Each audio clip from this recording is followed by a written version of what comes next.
Hello everyone, welcome back to the booth. Rich Hayne, Brian David Marshall with you. I think if I was Alexander Hayne, I think all I'd be thinking about is the NHL playoffs. You know, I mean, he's Canadian, which obviously your hockey reference alludes to. But I've actually been hearing from a ton of your Canadian fans on Twitter, and they actually, multiple people have said they are more excited about Alexander Hayne's performance at this Pro Tour, defeating John Finkel in the quarterfinals with the Miracle deck, than they are about the NHL playoffs that are going on right now. They're lying. I don't know if there are any Canadian teams left. Oh, is that there might be more Canadians in this bracket than generally? there are in the.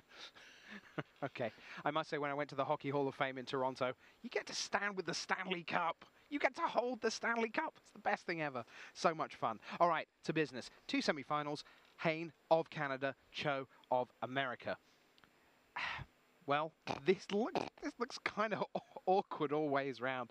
I talked to Josh, and you like to get a little bit of strategic depth from the player. Yeah. You know, and you want to hear them say things like, well, we consider that if we lower our curve by 0.2 of a mana, then, you know, and sometimes you get answers like that.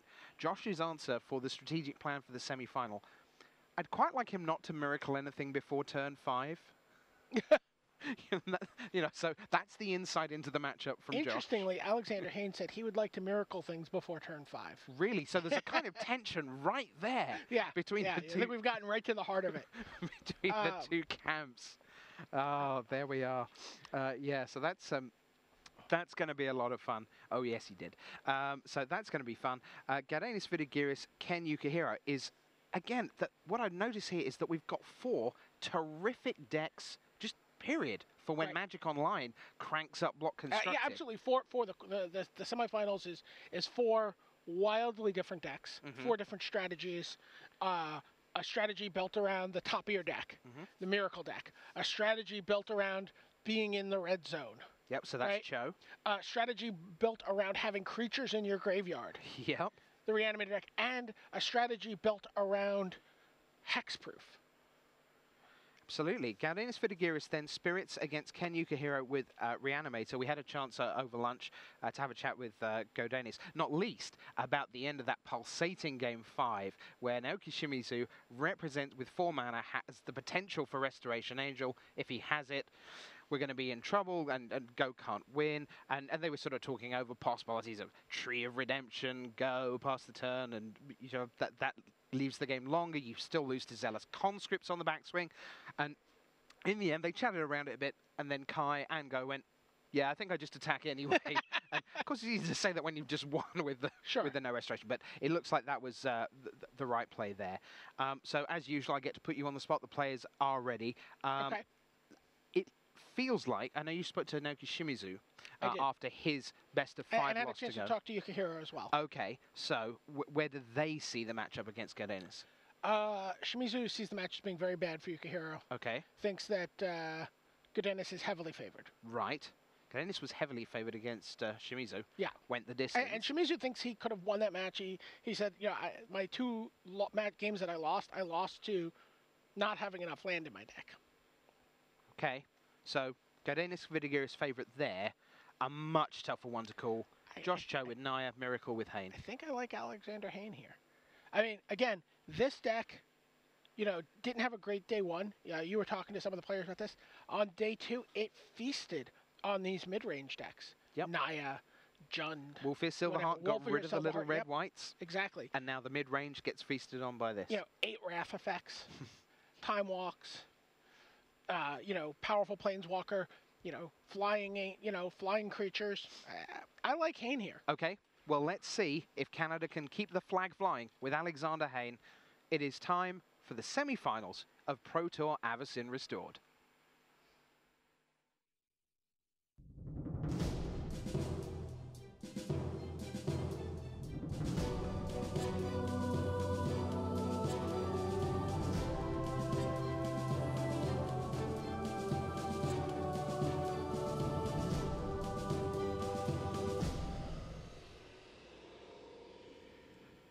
Good morning, good afternoon, good evening, and good night, wherever you are around the world. Welcome to the semi-finals of Pro Tour Avacyn Restored. You see the handshake between Josh Cho of the United States and Alexander Hayne of Canada, and we're underway. There is Alexander Hayne of Canada. He's 24 and getting ready to get his game on against Josh Cho of the United States. There he is. He's already started with an Avacyn's Pilgrim on turn 1, and it is into the red zone.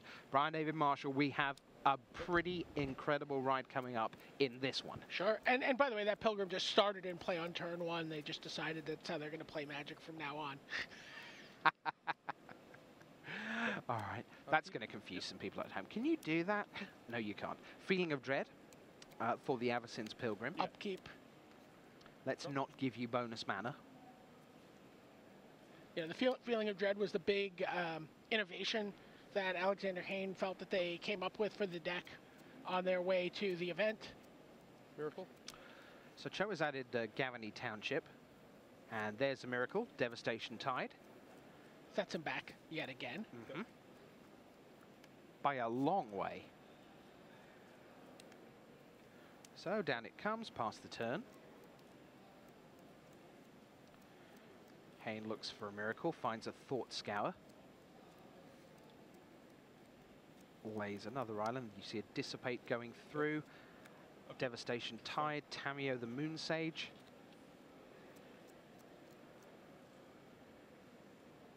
Something to keep in mind about Devastation Tide is that card only costs 5 mana. Yes, it's one of the cheaper pay the whole lot. Right. So out comes another mana accelerant for Josh Cho. Second Avacyn's Pilgrim. End of turn. Thought Scour me. Yep. Thought Scour me. Looks like he flipped past the Terminus.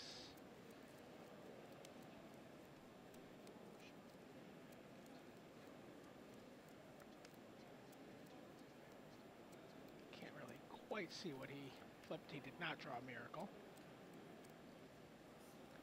So we're just going to get everything moved up slightly so you can see the graveyard. There we are. It was an Entreat the Angels. Yeah, and Evolving Wilds. Still end of turn. Flashback Feeling of Dread. Sure. Flashback Feeling of Dread. Restoration Angel from Josh in response. Yeah. Flicker back an Avacyn's Pilgrim. This is all at the end of the turn. And I almost wonder if he knew that Restoration Angel was coming. Oh, look at this. It's a Miracle. Devastation Tide off the top. Off we go again. Slow you down, slow you down. Okay. Cards in? 4.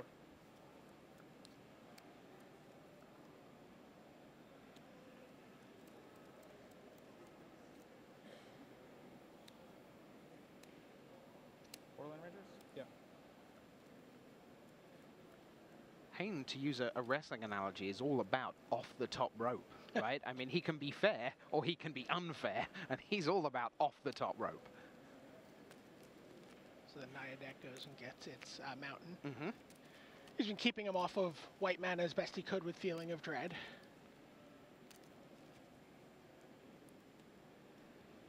Yeah, Gavany Township not doing much right now. I expect we're going to see Tamiyo. Go. Avacyn's Pilgrim joins Borderland Ranger. And looks. Yep. Here comes the Planeswalker. Does he tap the white source or does he tap the Borderland Ranger? Tap the Gavony Township. Tap the mountain. I think he's going to tap the mountain. You are entirely correct. Add an Evolving Wilds to the board. Yes. And the life totals, Josh Cho 20, Alexander Hayne 19. We saw a game yesterday between Gabriel Nassif and Elie Pichon where Nassif was at 4 and Pichon at 40, but Nassif was comfortably winning that game as it turned out. So but Wolfear Silverheart comes down and enhances a Borderland Ranger. So that gets Tamiyo dead. Yeah. But nonetheless, Hayne at 2019 down, that is a life score that really does favour Hayne.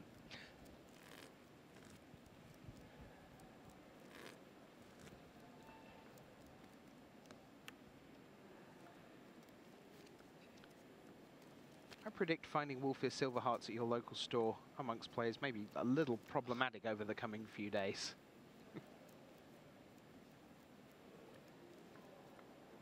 Best way to find those, crack some packs and do some drafts. Yeah, that's how I've gotten all of mine. Absolutely. You have 4? I do have 4. Oh, you're beating me. I'm at 3. Land number 7.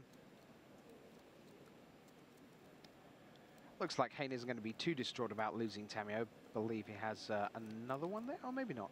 Let's see what he comes up with. Yep, he does have another Tamio. Doesn't have a dissipate mana to protect it. I'll draw 2 cards. Sure. And he's going to go straight into I'll draw 2 cards. Okay. It's drawn into a terminus, so we're going to see everything going away fairly soon. He's going to take some damage here. Yep, And isn't he just? Tamio. Mm-hmm.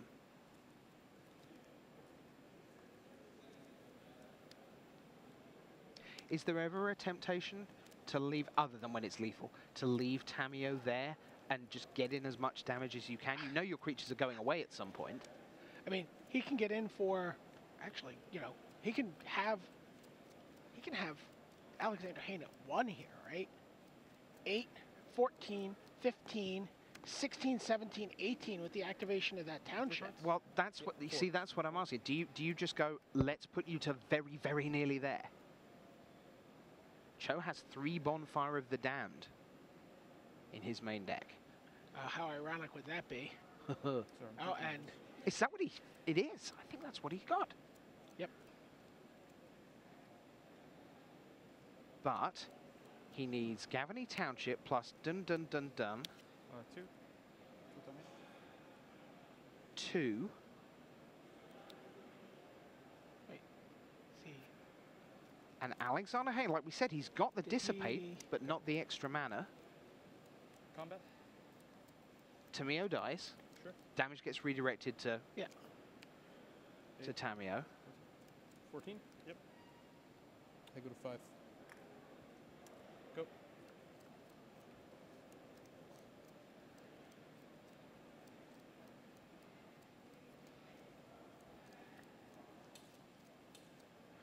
So Hayne down to just 5.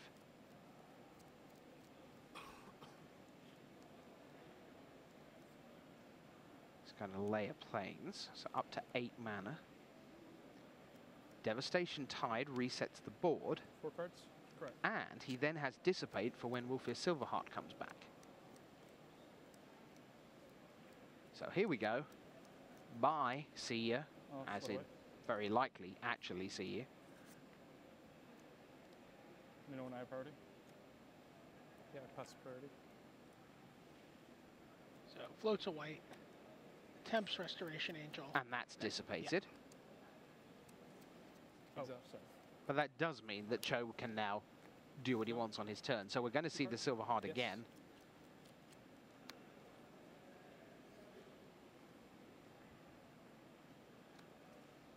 So we're back into Miracle Land. Oh, well, there's a Terminus in hand. Which so he could have, he could have played that instead. Yep.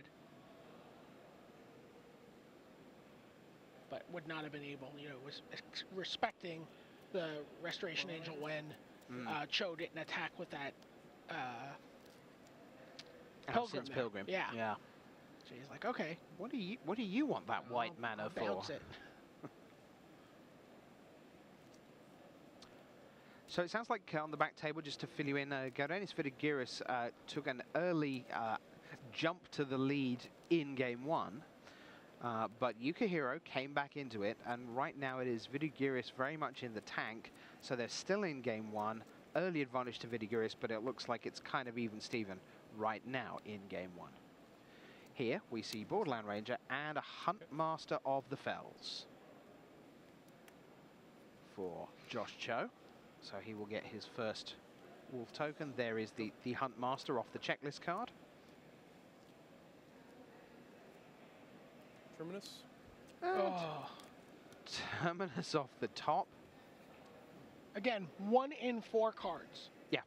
That are drawn will be a miracle. on average, he says, before we get deluged from Twitter with mathematicians. Oh, 16 miracles. Yeah, but on average. It won't be 1 in every 4. Sure. That's all I mean. Just covering ourselves here. I know who watches these things.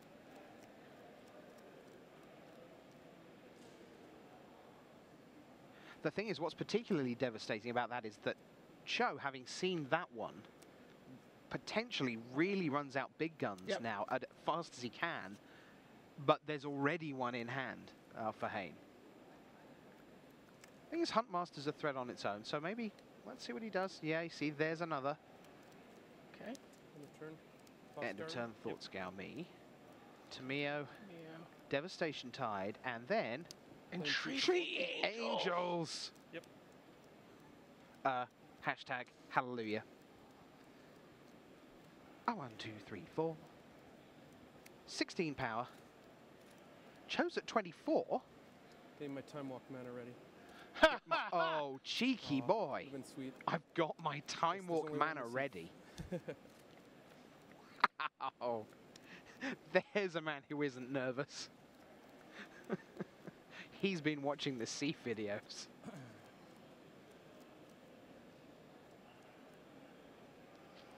This time around, the cruel ultimatum comes in the form of 16 power of Flying Angels.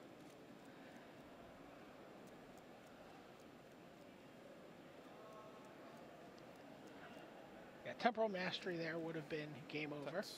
So I'll just nip in for 16. 16? Yeah. So you got 8. So 8 plays 5. And then he's just going to cast Terminus here. Looks like it.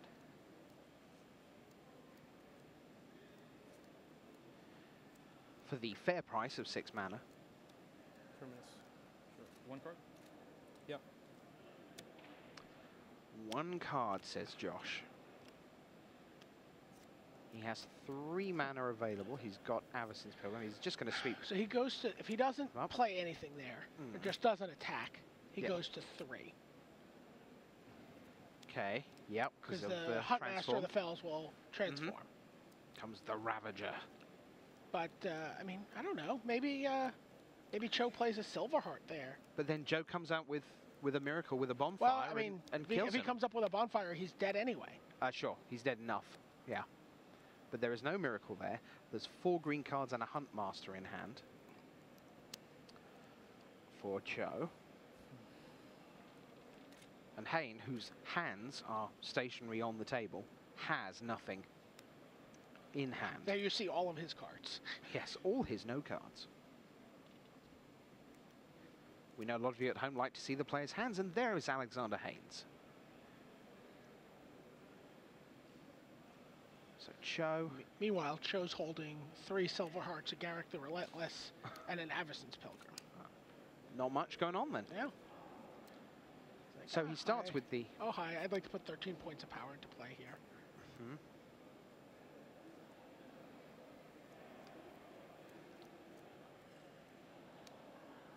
There's Wolf's Silverheart. They'll be paired. Give me a second on the Soul Bond. He's thinking about whether he wants to Soul Bond. Okay. Maybe considering if he wants to Soul Bond with his next Silverheart. Yeah. And give them both plus. But sweep them up. It's 1-0 to Josh Cho. That's an odd one, isn't it? Because there's a point there, about 90 seconds ago, where Alexander Hayne had 16 power of unblockable flyers on the table. Right. And then moments after, he had none, and functionally no cards in hand. Yeah, I think he should died. have attempted to hide behind the Angels for a turn or 2. Yeah.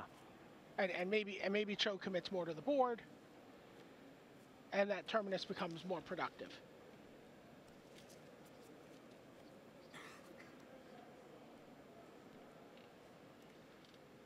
So it is still 0-0 in Vidus Ukuhiro. Hayne 1-0 down in a game that looked like it was advantageous for Hayne. I would feel a bit bad if I'd lost that one as Hayne. So let's take a look at Alexander. We saw him in the quarterfinals. He's 24, still hasn't had a birthday since lunch. 20 lifetime pro points, doubled here at least. I think it's 22 now. And these two playing for $7,500 minimum in this match, because they're $12,500 for getting to the semi-finals. So it was you play from 10 to 12.5, then the dizzying shelf of 12.5 to 20.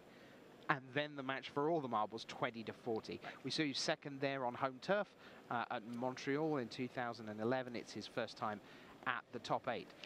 He got beaten by Rich Hone at that GP. I bet there was a pretty enthusiastic crowd for that final. And and Rich Hone was very, very impressed with this young man, and has really taken to him. Rich Hone doesn't take to a lot of people. No, that's certainly true. Let's take a look at Josh Cho. There he is. He was thrilled to make the top 8. Lifetime pro points, 1. Outstanding. He won the PTQ Roanoke, and for those of you who don't know from around the world, our Salvadorian friends may not know this, but Roanoke, the home of Star City Games. He's a member of Star City Games Blue Team. There were 17 of them. And I was talking with Charles Gindy, Pro Tour Hollywood champion, the fact that there are 5 Pro Tour top 8ers out of the 17 on SCG Blue. And part of their goal for the 5 who have a Pro Tour top 8 is to gradually tilt that balance towards even. So they came in at 5-12, and next time they test, there'll be 6 members of the team who have a top 8, and 11 who won't. And maybe they get a couple in the next time round, and suddenly it's even at 8-9, you know? Maybe they double the number of winners on the team. Oh, absolutely. Gindy, of course, your standout there. Brad Nelson, got a couple of top 8s to his name. He's quite good, or certainly has been. Yep. And top 32 here for Brad this weekend. And let's take a look at what they're playing for. It's not just $40,000, and not just some Avacyn Restored booster boxes, which we kind of just give away when we feel like it, but there you see the Rookie of the Year trophy, which is not going to go to Jesse Hampton now. No, it is Alexander Hayne. It is, and there you see the finalist, and then up top, the champion. We'll take that home in their carry-on luggage. You don't put that in the hole. He would like to take as much of that home as possible. He's like, I'd like the Rookie of the Year trophy. I'd like the Champion trophy. I'll take those 3 booster boxes. I'll arm wrestle you for the finalist trophy. Yeah. And is there a fat pack on the floor there? It's like, can I have one of those with a player's guide in? I'd like to know what cards are in Avacyn Restored. So here we are. We're gathering up ourselves for Game 2. Alexander Hayne against Josh Cho. Canada against the United States. Vidus is still at 0-0 with Ken Ukuhiro. Sounds good. Good luck. You too. Thanks.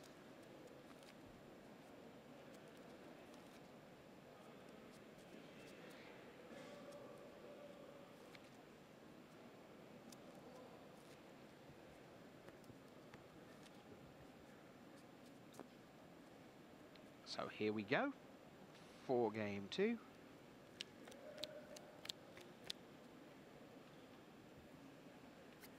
So handicap a race for me, BDM. Yeah. On the one side, a horde of humans. Don't know what the number in a horde is, but a horde of humans against 2 or 3 ghosts. Who wins? It depends on whether or not one of those humans is a Geist Trapper. Okay. Because trapping makes me feel good. So Vidus, as you may gather, is still in Game 1 against Ukuhiro. We get a mulligan from Josh. Any one of the above?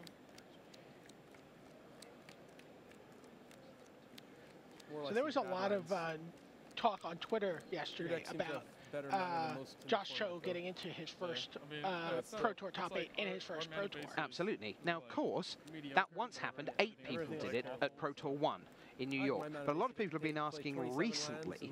So we took a little bit, I went sleep last night, dug into the archives, ratcheted up the foundations, and we do have some answers for you, for people who've been asking about this. So let's take a look on screen. Some of the players who've in the last 4 years have made the top 8 at their first Pro Tour, and we're working backwards. Josh Cho there.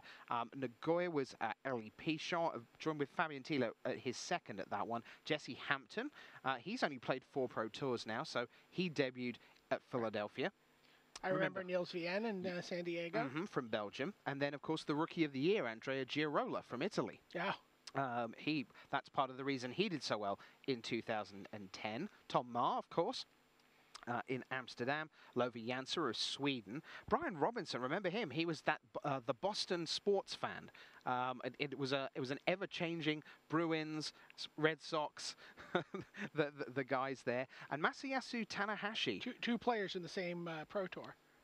Yeah, indeed. That one, of course, won by Gabriel Nassif over Louis Scott Vargas. And of course, there are a couple of players three players that I can think of that have won a Pro Tour in their first Pro Tour. So you go back to Pro Tour New York. Yep.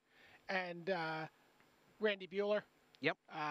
Former occupant of one of these seats. And that's a long time ago. Those are both in the 90s. Those are a long time ago, but 90s. But in the 2000s. 2006, Kobe. Jan Moritz Merkel. 17-year-old from Germany defeating Willie Adel in the final. So it's one of those things, you think about it, well, what is the churn at a Pro Tour? You've got 350 players, you've got 100+ PTQ winners. Plenty of those will be coming to their first Pro Tour. So if you've got 50 players coming to a 400-player event, if it was a game of chance, ho, ho, ho, then one of them would turn up at every top 8. It's a heck of a lot harder, and it's a massive achievement to get yourself on that list. As we say, of course, there are others further back in the field, but that's just to give you a little guide to what it means to come first time, get your feet under the table, and just keep on winning. So Cho and Hayne seem to be pretty chatty and seem to be enjoying themselves, and win or lose, this is the first time I've had a chance to interact with Josh Cho. Chris Anderson? Yeah. Tremendous. Game one, Did you call him Branders Anderson? I don't know. That's awesome. They're talking about Brandon Sanderson novels? Game one, I'm all to 5, and my first 4 draws of the game were all in Treat the Angels. Jeez. So he's Brandon Sanderson from the Wheel of Time series. Right. Yes, or the Mistborn trilogy. If oh, sure, yeah. All the time. Because you've been warned against it by people. Can we start? Can we start? Go on, we don't mind. We'll let you. And here we go. It's a Plains from Alexander Hayne. And Josh Cho will lead off, having mulligan to 6 with Cavern of Souls. Hayne looks. Land number 2. He's got a Terminus in hand. Go. Yeah, Cho went down to 5 in this game. Oh, so did he? Right, okay. No second land. Yeah. Well, he's glad he took the opener. Go. Finally, Vidus Ukuhiro are out of game 1, and it is the Japanese man, Ken Ukuhiro, with his Reanimator that takes the lead over the Lithuanian Garenis Vidus. Such a bizarre match to watch from Alexander Hayne's perspective. You know, his hand, again, it's that idea that the cards that are in his hand, you don't want to see your good cards. You want them to be on top of your deck. Yep. So, you know, it's like you're hoping to convert a handful of Thought Scours and think twice. Yeah, like 3 land, 2 Thought Scour, 2 think twice is like maybe like the best possible. I mean, I don't know for sure, but that sounds pretty saucy. And you see, again, he's not using the Thought Scour here. No. He views those as potentially being miracles. So he wants to play them at the end of his opponent's turn, so that can be his first card drawn for the turn if he draws a miracle. Oh, Joe. Well, there's a second land for Josh, but he's 9 years behind in this game. That is a Scorned Villager for 1 and a green. End of turn. End of turn. Thought Scour, target me. Away goes Feeling of Dread and an island. And it was an island that he drew off the Thought Scour. Should Josh get to the point where he makes his first couple of threats, there is a Terminus in hand for Alexander Hayne, also a Dissipate, Feeling of Dread, another Thought Scour. Probably see a Feeling of Dread during upkeep here.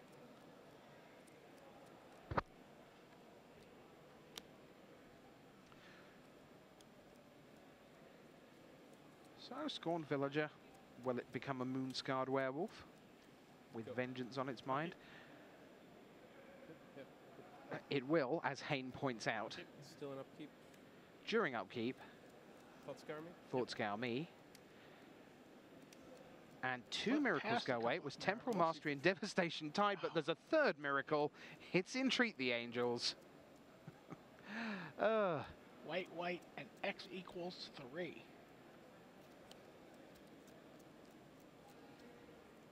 So normally you're playing, the temptation is to just burn those Thought Scours, rip through your deck, but you see where he's holding on to them, biding his time, and results in 12 power.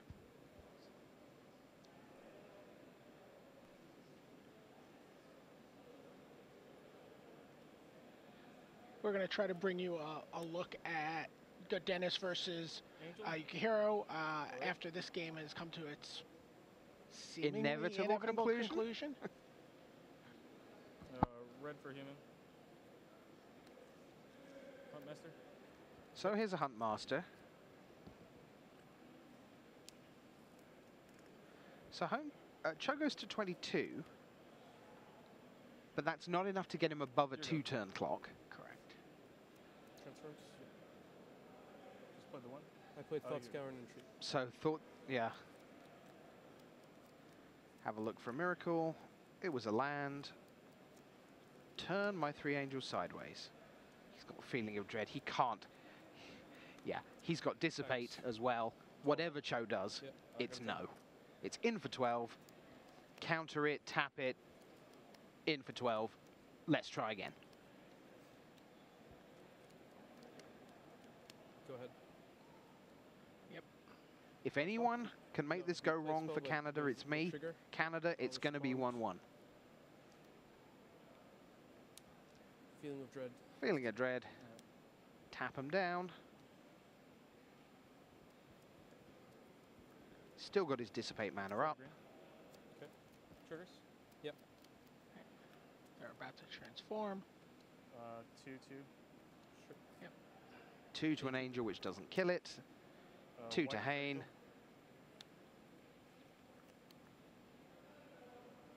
Restoration targeting. Restoration Angel. Dissipate. Good game. Yeah. We saw a card in Josh Cho's hand that is very relevant to this matchup, by the way. Didn't even want to make it close on my Yeah, I guess we'll talk about it more when we talk about sideboards when we go back there. But he was holding a Nevermore, and that is apparently a key card in this matchup. Okay, so just to confirm what Nevermore is and does, you get to name a card, non-land. 3-mana enchantment. Name a non-land card. Okay. And when it enters, so you name it. And players can't play the named card. Okay, so let us say Entreat the Angels. That is exactly what he will say. Oh, okay. That is the card that he has to. That's how. Right. That's how he wins. Well, we are over at the back table, and we are in to game 2 of Galdanis Fidigiris against Ken Ukuhiro, where Ken Ukuhiro leads by 1-0. 1-0 Ukuhiro with Japan. And It's fair, that game wasn't very exciting. Every draw going to see a mulch from Ukuhiro. I mean, Gets a couple of land. Pull off some miraculous wins with this deck. Sure. But Fidigiris on the other side. Has an abundant growth on a forest, has an Avacyn's Pilgrim in play. One time I miracle the Temporal Mastery, hard cast one the same turn, untapped and drew Entreat the Angels. And there's the board state. Avacyn's Pilgrim on the left for Vidigiris, abundant growth on his forest, another tapped forest. Untapped, miracle, mountain and forest for Ukuhiro, who has mulched into a couple of lands. lands. To play in. I don't know if it struggles against. They were just confirming what the lands were revealed with the mulch. Good, but your deck is tougher, I think. I think not maybe your like the particular sideboard plan. Yeah. Yeah, with your sideboard. Well, there's also versions of your deck that So are. there's harder, Dungeon like the one Geist, you beat Wolfist, actually. Silverheart in hand for Vidigiris. Can tell you amongst others. Looks like he has a Dissipate as well. In fact, looks like he has a pair of Dissipate. Dungeon Geist is there. I know, one Dissipate, one Dungeon Geist. Silent Departure, Wolfist, Silverheart, Cavern of Souls. And an Evolving Wilds. That's the 6. There you see them. Trying to decide between playing Cavern of Souls and Spirit. the Evolving Wilds. He ends up playing the Souls. Says Spirit plays Dungeon Geist. It's just a 3/3.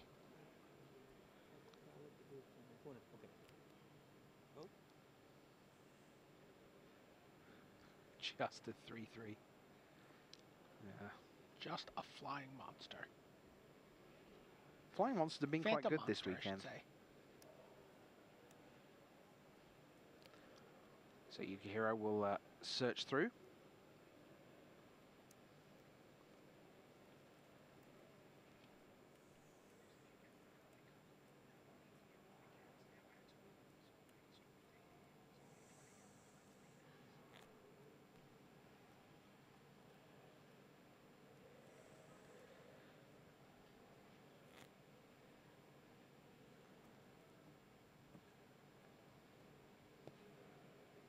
So Ukuhiro with a full grip of 7.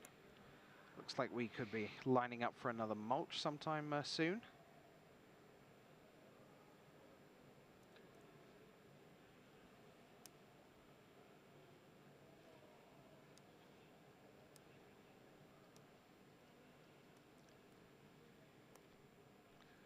So, mulches, hits 1 land. Am I correct that she is a vampire? Looking at a card there. What card is that that caught Dennis's eye? Oh, that is the Falconwrath Aristocrat. What do you call that card? The Falconwrath Debonair. As Billy Connolly would describe it.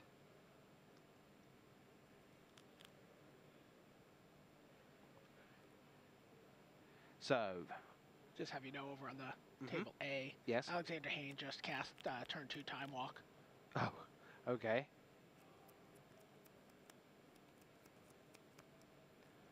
Yeah, no early pressure yet from Joe. He's got a Scorn Villager down in that one. Meanwhile, Vidus, with plenty of cards in hand, skipping 5 of them through. You see the Silent Departure and Avacyn's Pilgrim flicking back and forth. Evolving Wilds, Wolfir Silverheart, and Dissipate.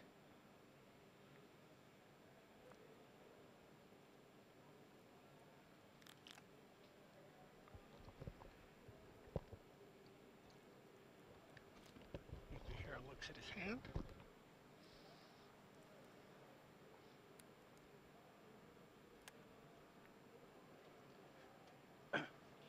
Ukuhiro is down to 15 from that attack by Dennis.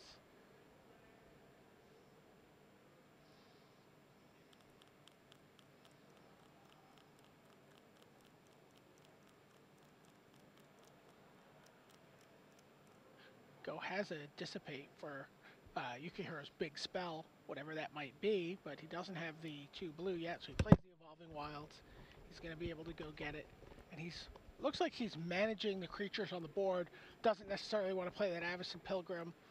Worried about Blasphemous Act coming online sooner. Nope. He is going to prove me wrong here. He's on the math. He's like, it's okay. He still can't cast it. Okay.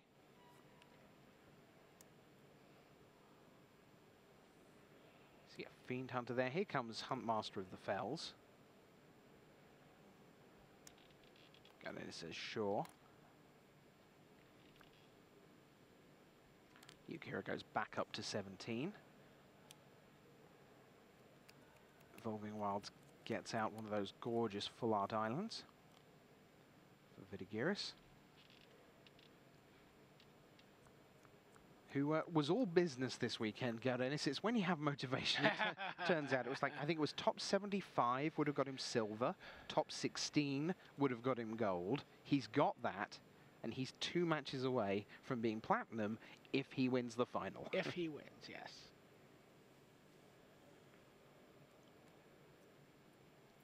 Ukuhiro, meanwhile, qualified by finishing 2nd at Grand Prix Kobe earlier this year.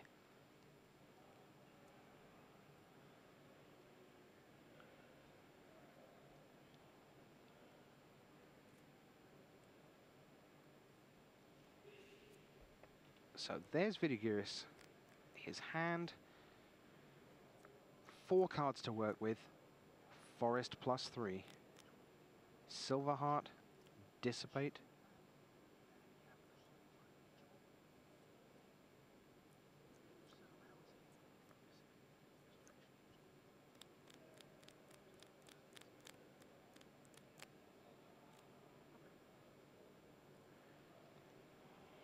A 6th mana comes down for Vidus. And he's going to pair them up and smash in for many. 7 damage through the air with the Dungeon Geists. So what does Ukuhiro have? He's been mulching and drawing and finding lands left, right and center. Fiend Hunter takes away Dungeon Geists, but Silent Departure is potentially going to get it back to repair. And turn the Dungeon Geist on. Right. Dungeon Geist will re-enter the battlefield and he will be able to tap something down. Mm-hmm. Which will not untap.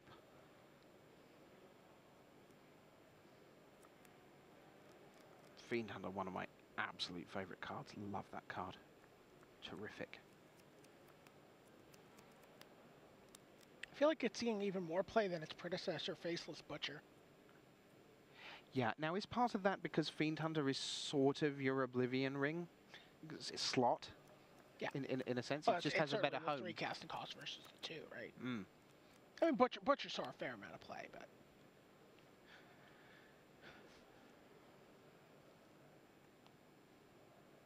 So do you think Faceless Butcher Ghoul will have Undying? When they print that eventually? I hope so. And persist. Oh, stop.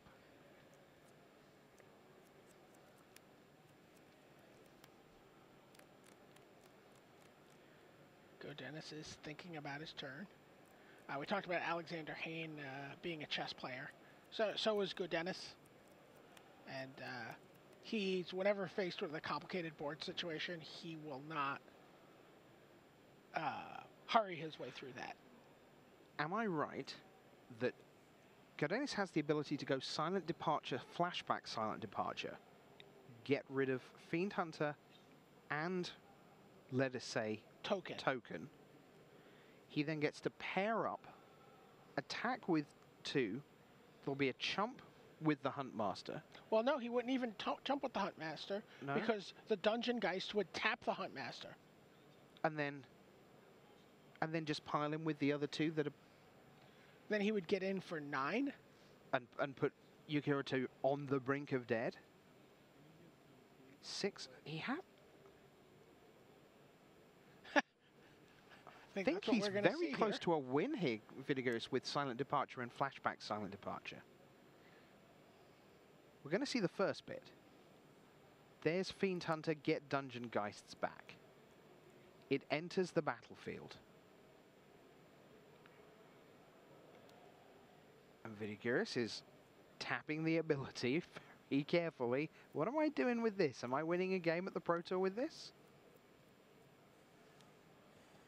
Pair that way. Okay.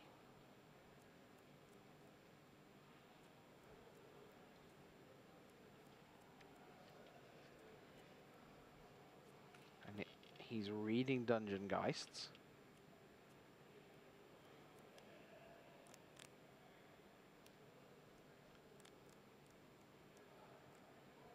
Okay. And now we're going to see what he taps. It's the Huntmaster.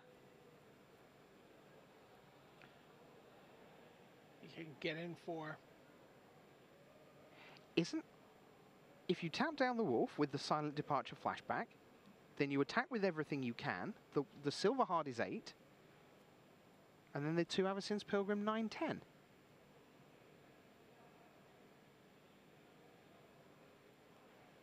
Oh, okay. Other way. Make another Wolfear Silver Heart. Attack with these.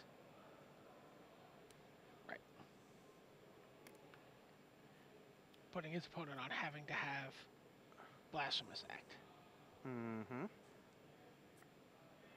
Ukuhiro draws into a Huntmaster of the Fells. You can see he does not have a Blasphemous Act. No, he has a Fiend Hunter.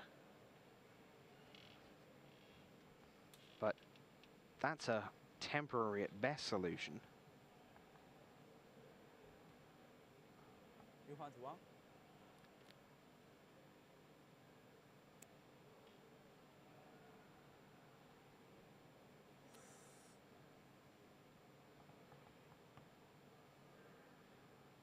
And in any case, the silent departure for flashback.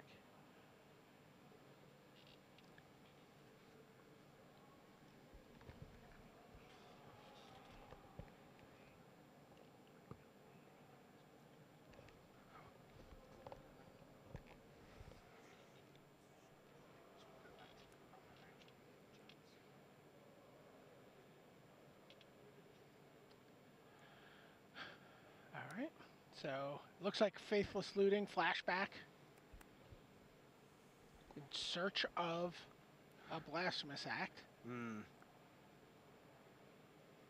think he's drawn pretty poorly, Ukuhiro, this game, really. And Godénis Vidigiris evens up the match at 1 game apiece. So we will, in fact, now take you back, having checked in with that one. They're at 1-1. But on the front table, Cho against Alexander Hayne. Cho, remember, we saw lead 1-0. And we're going to see what's going on in game 2. We're already starting to get a little glimpse of that, and there are a lot of lands in play for Alexander Hayne. So this one has gone pretty long. It's game 3, correct? Hayne and Cho? Yeah. So lots in play A lot of land there. in play. And there is a Tamio the Moon Sage in play for Hayne. Cho is at 10, Hayne is at 18. It sounds like there's a Temporal Mastery turn coming up after this. And it looks like a Devastation Tide just got played. One of the permanents that got returned to hand with the Devastation Tide, Alexander Hayne's Tamio. Okay. So that gets to reset. Hayne, as you see now, has 10 land in play, 5 of each. I'll entreat for 3. And Sure. I'm just going to cast Entreat the Angels the fair way, but what I'm going to do with it isn't very fair. I'm going to have 12 Power of Angels. Off you go. Do you have Bonfire of the Damned? Well, Cho does have an enormous hand, because of course everything got bounced. Right, he so picked everything up. There's a ton of stuff in hand. Had to miracle the Bonfire there. It would take 9 mana to kill those angels. Yes, it needed to be off the top and then 5. And with Cho at 10, I mean, he's not dead this turn because we know he has a Restoration Angel. In fact, I believe he has 2 Restoration Angel in hand. 1, 2, 3, 4, 5 mana. Gets him Sigarda, Host of Herons. First time we've seen her during the top 8 on camera. She's been hiding away. It's nice to see her in action.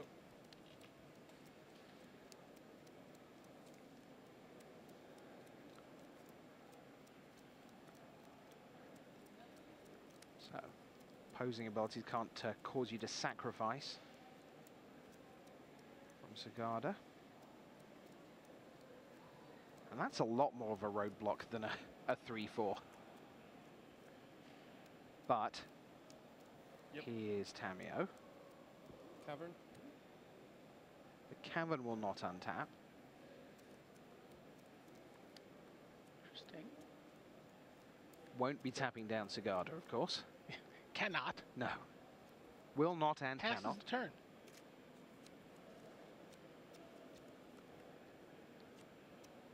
He's very patient. He's a true blue-white control mage. Cards? 4. He's got 4 cards in hand, Hayne. There's a Terminus, at least 1 Dissipate. Cho, meanwhile, has 8 cards in hand right now.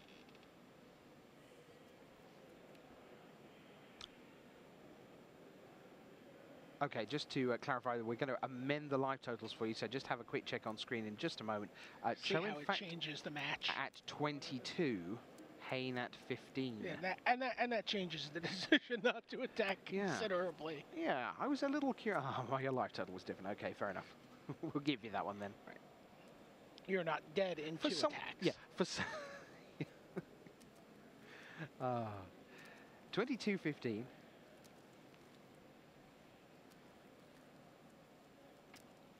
Somewhere it probably is 10:15 at night. It's 25 to 3 here, so 25 to something most places on Earth. And we're very glad to have you with us. We know that some of you will be gradually waking up around the United States, which means now's as good a time as any to tell you that in the quarterfinals, a brilliant quarterfinal match, 5 games it went between Alexander Hayne and John Finkel. And I think you can probably work out that the fact we are watching Alexander Hayne here in the semi-final tells you what happened in Game 5. Miracle deck. Yeah. Boat Brew 2.0. The literal Boat Brew. Mm-hmm. Yeah, I saw a tweet from Brian Kibler. He said, hey, I woke up to find out I'm the U.S. national champion. 7 cards? It's got to be a nice feeling. Looks like there's a Sigarda there. Snapcaster Mage in hand, amongst others, for Hayne.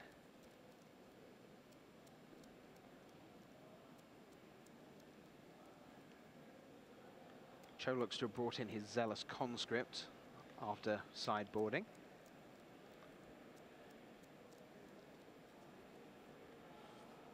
He just wants to keep as much pressure on Hayne as possible. Hasty creatures seem exceptional. Potentially kind of awkward because Hayne has another Entreat the Angels in hand and so is ready to pull the trigger at some point over another 3 Angels. Yep. Midnight Haunting? Sure. And he's going to Snapcaster to recast Midnight Haunting, getting yet more value. I had Midnight Haunting in my Fantasy Pro Tour. You did? Not sure that went super well, but nice to see it here. Gather the Townsfolk probably would have done okay for you as a sorcery, but I think Bonfire of the Damned is probably the big winner. Yeah. I got Wolf of the Silverheart right. We'll be bringing you all the numbers, the results from the Fantasy Pro Tour on Friday Night Countdown. You'll be able to see that on magicthegathering.com later this week. Rounding up all the action from the weekend here at Pro Tour Avacyn Restored. Alpha Strike from Hayne. Yeah, because he's got another Entreat. So out comes Restoration Angel, or does it? Hayne can counter it, should he feel the urge. I think his plan here... Looks like his plan here is actually to draw 6 cards. Good results. Target. Okay. The Restoration Angel resolves. Borderland Ranger, good blink, go and get a land. Before blockers still? Yep. Still before blockers. Feeling of Dread. Flashback Feeling of Dread. These 2. When you say, I think his plan is to draw 6 cards here, it's quite a nice plan. Or 5 cards, actually. I guess he's going to lose 1 to the Angel. Yeah.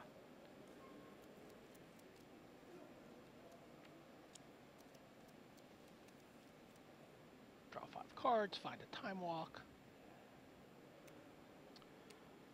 Sure. So there goes some blocks. Yep. Draw 4 cards.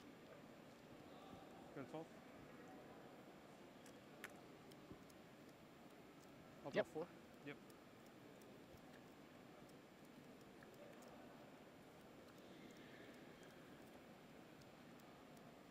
So he's up to 8 cards in hand. It's not a fantastic hand, but can't expect all gold in 8. There's a Terminus. Still has Entreat the Angels. It's a Nevermore for Josh, but hasn't had a chance to do anything with that yet.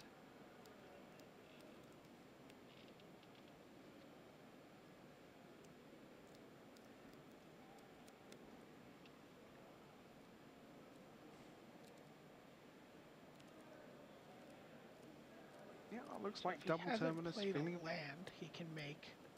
If he plays a land here, I don't remember if he did or he did not play one already. Yeah, he can make 3 more angels. White, white, white, double X. Intrude for 3. There it is. And that probably stings all the more if you're Cho and you've got Nevermore in hand. Go.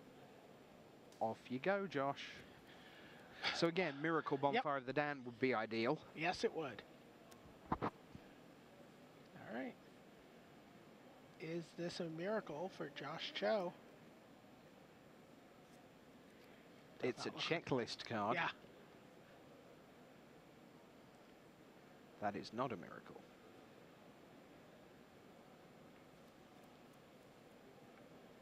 By the way, if Tamio lives through this turn, you know, he gets to attack with everybody, draw a lot of cards again, and if Cho isn't dead, dig 6, maybe 7 cards deep for a Temporal Mastery. Do you think Hayne's going to win this one? I don't know.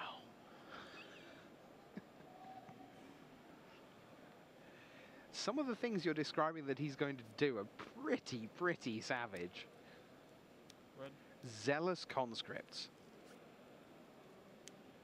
So angel token. I'd like to steal an angel. Restoration Angel. Blink my Zealous Conscripts. I'd like to steal an angel. And I think he gets to keep that 1 angel forever, Attack. as long as forever might be. Nope. Forever and for nevermore. Wow. Goodness gracious me. Sorry, Judge. Zealous You said all Conscript. sorts of things he was going to do, never got to do them. Zealous Conscript, Zealous Conscripts. Wow.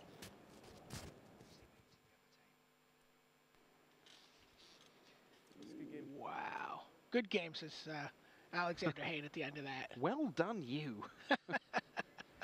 Wow. So Josh Cho leads Alexander Hayne by 2-1. And as you can see, our cameras rushing towards the back table to bring you as much as we can of live magic. So Vidus and Ukuhiro are tied at 1. Spirits on the far side of the table as you look for Galenis Vidus of Lithuania. See a giddy Josh Cho walk by our booth as he takes a bio break. That went well. How'd you like those Zealous Conscripts?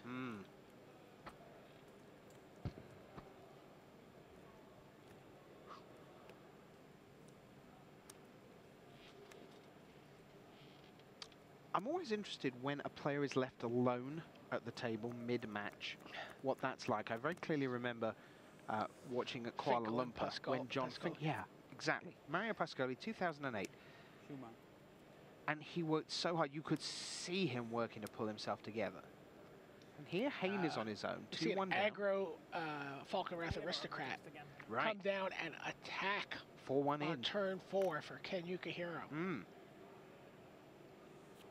He's got a Cathedral Sanctifier in play. There's Avacyn's Pilgrim Wolfist, Silver Heart for Vidus. He's got an Island Forest Evolving Wilds enchanted with Abundant Growth. And Ukuhiro has on the right Falconwrath Aristocrat and Cathedral Sanctifiers, which gained him 3 life earlier, hence his 23 life right now.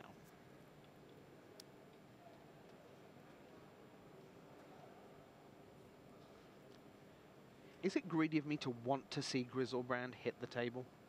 I want to see Grizzlebrand. I've heard about him hitting play. I don't all believe weekend. he actually exists. Really? Yeah. It's a figment of R&D's imagination? Yes. Oh. They like showed me pictures when I was making the documentary and everything. An No? elaborate ruse. Oh. We even did a couple fake deck techs. Was it an elaborate ruse water? Yes, it was. Oh, okay.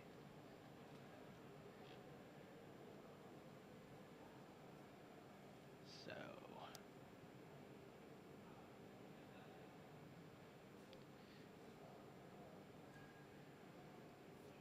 Dennis enters his attack step. Ruhi Mm-hmm. and sacrifice. And of course, I'll sacrifice it to my aristocrat. Put a +1/+1 counter on it. Because it was a human. It's not automatic, it's just if it's human. That's a nice marriage of flavor and gameplay. So Ukuhiro does take 6 damage, goes to 17. You're going to see faithless looting from the Japanese player, who will get a forest and plains and an evolving wilds. Plains, Richard. The white ones are plains. And then with his remaining 3 mana, will loot again. Bit of flashback action. He sees Angel of Glory's Rise and another land. So he's left with just a land in hand, which he's was about to play, and now, yeah, go on, you play that.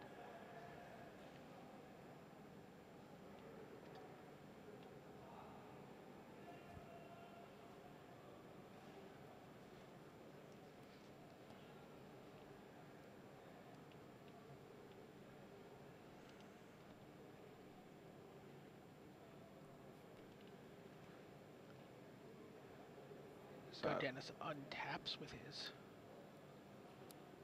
big small men. Army. Looks like he drew a silent departure. Well, that's not the worst.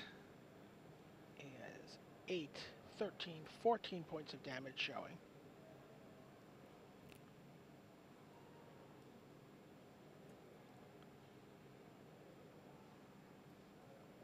Is that an evolving wild with abundant growth on it? Yes. Yes, it is. Yes, it is.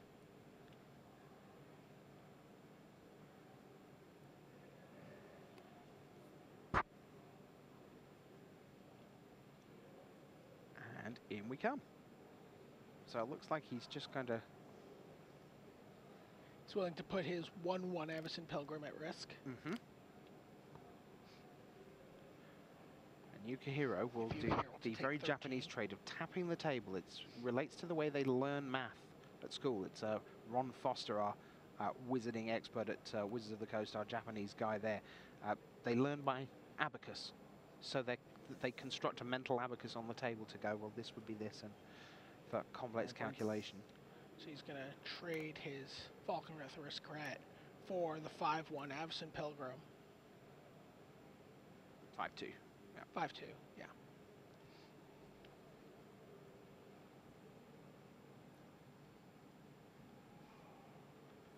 Oh, 5/5. Good. So off we go, Evolving Wilds. That one's going to see the graveyard, unlike Vidus', which is sitting there with abundant growth on it.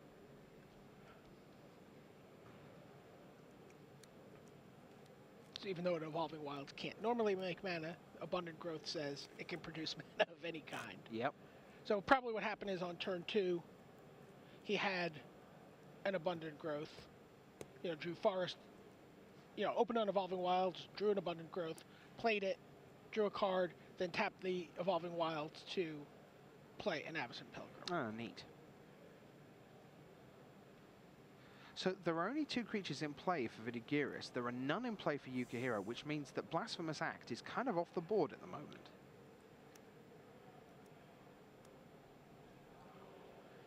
Two mana from Ukuhiro. He's going to cast Mulch, which Vidus is going to think about. Of course he is. He's Galdanis. There's a land, there's a Mulch, there's an Aristocrat, there's an Angel of Glory's Rise.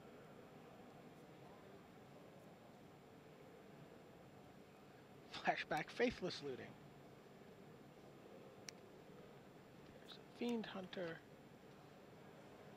There is a Cathedral Sanctifier. You're going to discard 2 of those. And he's going to go with land Cathedral Sanctifier. So he's holding on to. So he keeps the Fiend Hunter. And Galdanis says, I'm going to just show you this. You done? Yes, you are. So Galdanis Vidus leads by 2-1. We'll stay with these two for their game 4. I can tell you that. Or do you want to? What do you reckon, Medium? Do you want to see some more miracles? I want to see some more miracles. Okay. And I think that these guys will. I think these guys will still be playing this game when we get done with whatever we're watching. Oh, do you reckon? On the other table.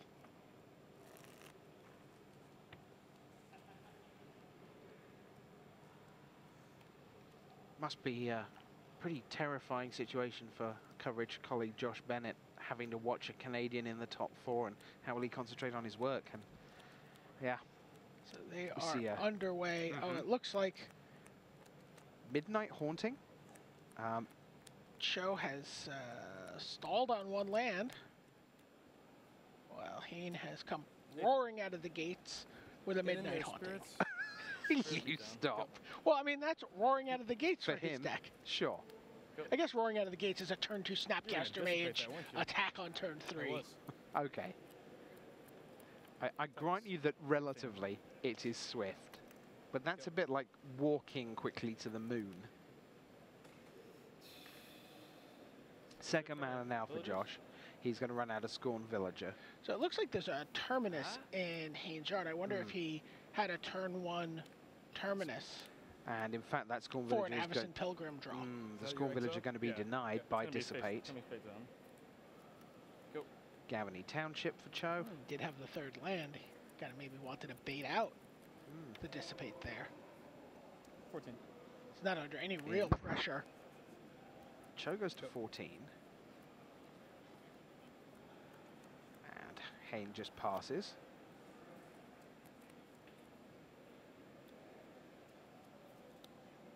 So 2 mana. Villagers? Can I have another Scorn Villager? How about this one? That one resolves, and it's back to Hayne. Take a look at the top of your deck. It's an island.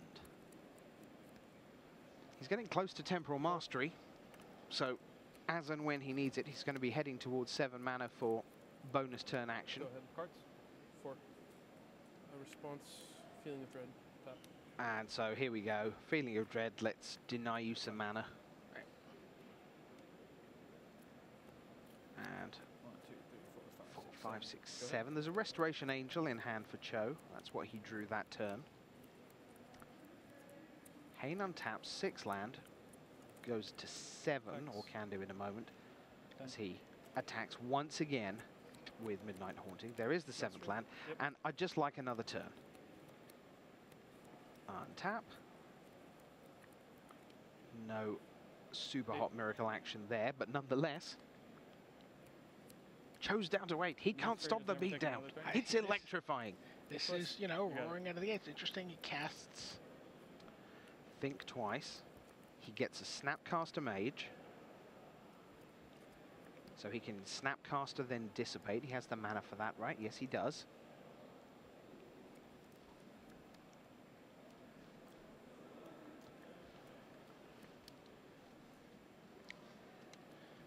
So there's Terminus, Snapcaster Mage. He can actually dissipate.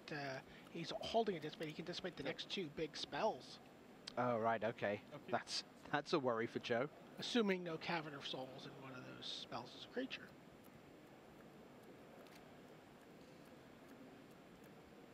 Combat? Sure. 2.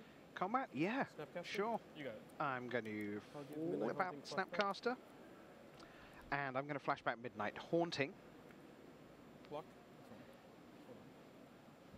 So, yeah, we're going to have a little think about that. You have how many cards? You have how many cards? Just 2. They're very good. I think we're going to head for 5, but then again, we saw a game with 16 Power of Angels at one point, didn't we? And then they weren't there anymore. And Some of them are there. They were just on the wrong side of the board. Ah, that's true.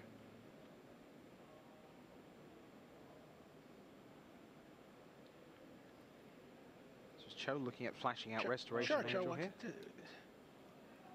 White. It's gonna 3/4. Angel. So Now that can be denied. Okay. Untap. Oh, sorry. No targets. No targets. Yeah, I that's keep it fine, against a different says card. Hayne. Midnight Haunting? Yep. Midnight Haunting, get there. So then Midnight Haunting, get there.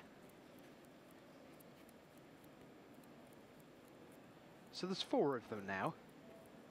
Don't worry, they haven't gone away.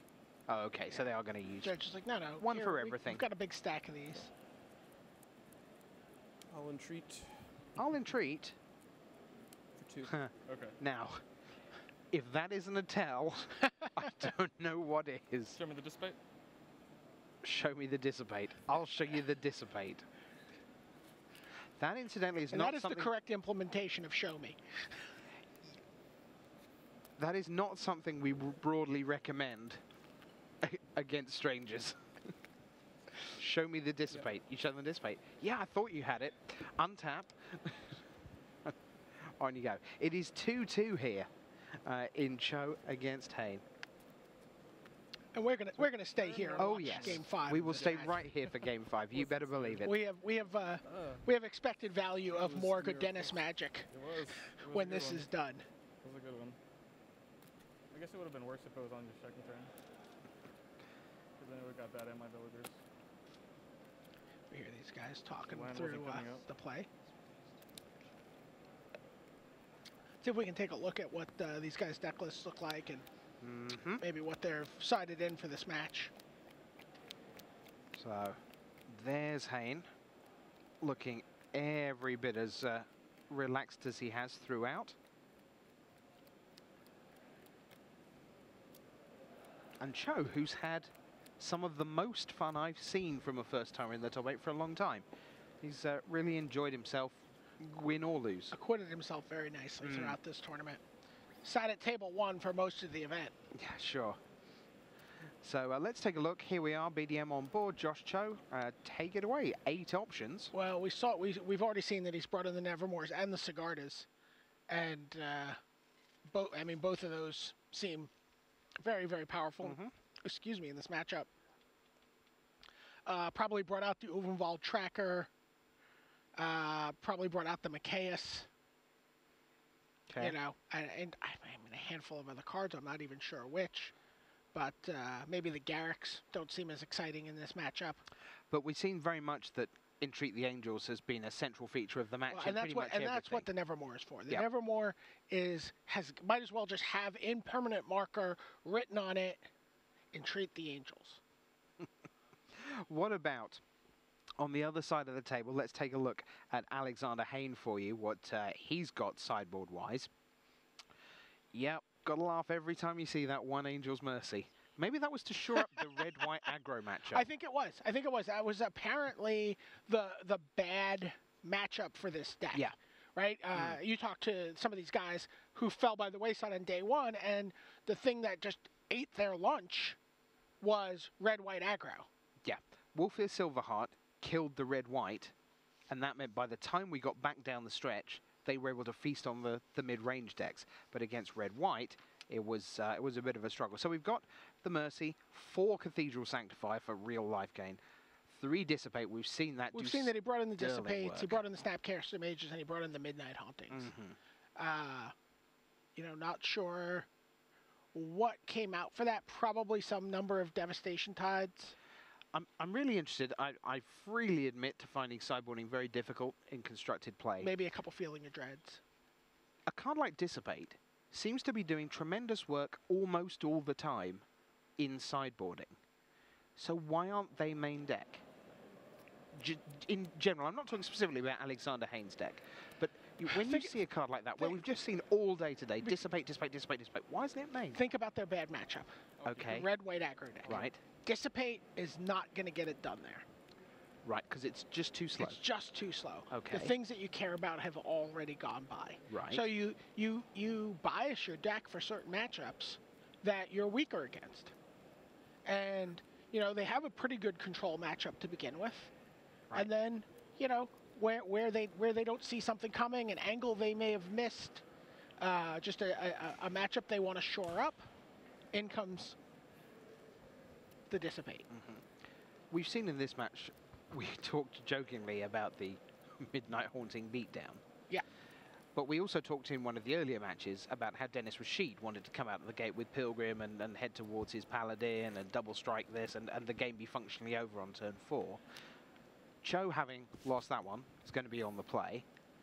Is that a big edge here? Is he particularly keen to get going early or not fall behind early? I mean, in some ways, Hayne gets extra value out of more stuff on board. Sure. I was just going to say, right? It's like when you have Barter and Blood in Limited. You almost want to be on the draw. Sure. Do you draw in mono black in draft? I will in certain matchups. Yeah. Alexander Hayne is going down to 5 cards here. You don't want that. Come on now, Canada. It's game 7, as it were.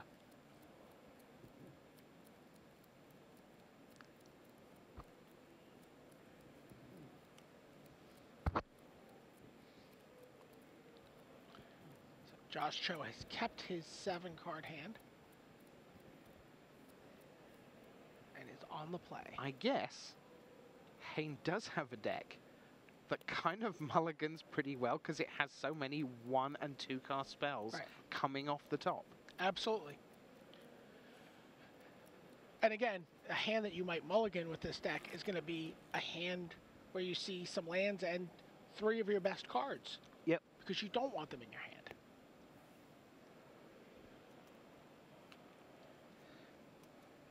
Yeah, a lot of people are going to click no, do you wish to mulligan this hand when they start playing with Hayne's deck? Because they go, look at all these great things I've got. I've got an Entreat the Angels. I've got a Terminus. Oh, wait, I didn't want them. Right, in a lot of ways, 4 lands, Thought Scour is going to be a fine hand. Okay, he has 2 land, Thought Scour, double Dissipate, I think. Oh, is it Temple Mastery of Dissipate? Yes. Okay. Clearly that's a keep. So here we go. Cho with Forest, Hayne with Island, game 5. Go. No turn to play from Joshua Cho. Thought Scour. And we're going to see a Thought Scour from Alexander Hayne. Dissipate and Feeling of Dread goes away. Blue card goes into hand. I believe it was another Thought Scour. Okay. He's drawn now, Feeling of Dread. Lays a 2nd island. Doesn't have any white yet. Go. Gavany Township. Think twice. Yep.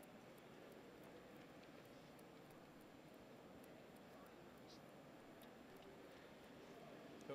So we are, as soon as this match is over, we're going to bring you game 5 That'll of be off. Dennis Vidus and Ken Ukuhiro, which obviously means Ken Ukuhiro has tied up the match. Yep. And that'll be our 5th game 5 of the day. Avacyn Pilgrim gets dissipated by Alexander Hayne. Interesting, he said that one of his mistakes he made on day 1 was not dissipating an Avacyn Pilgrim. Very different board state when it happened, but... Flashback? Yep. There is a Plains. That's big. That's big, because that's another reason to dissipate the Pilgrim. 4 mana now for Cho, but he just passes. And from that horrible 5-card mulligan, Hayne's back in action. Cards? And win or lose, that's got to be nice, because no one wants to see the mulligan to 5 and 3 turns later you scoop them up and thanks for the game, well done you, good luck. I feel like this deck probably mulligans very well. Yeah. That's in the graveyard though, right? The Evolving Wilds? So red mana shows up for Joshua Cho in the form of a down payment of Evolving Wilds into Mountain.